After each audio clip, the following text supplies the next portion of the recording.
बिस्मिल्लाहिर्रहमानिर्रहीम। अस्सलाम वालेकुम दोस्तों, सबसे पहले तो तहरीक-ए-लब्बैक पाकिस्तान वालों को मेरी तरफ से बहुत बहुत मुबारक हो।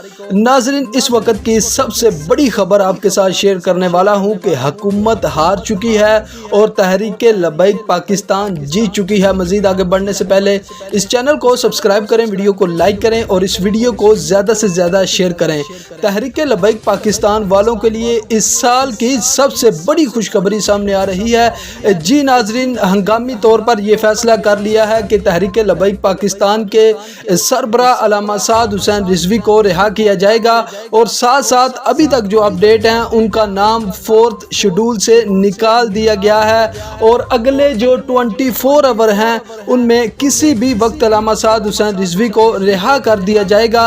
ये कन्फर्म ज़राए से खबर सामने आ रही है कि अल्लामा साद हुसैन रिजवी की रिहाई का फैसला कर लिया गया है।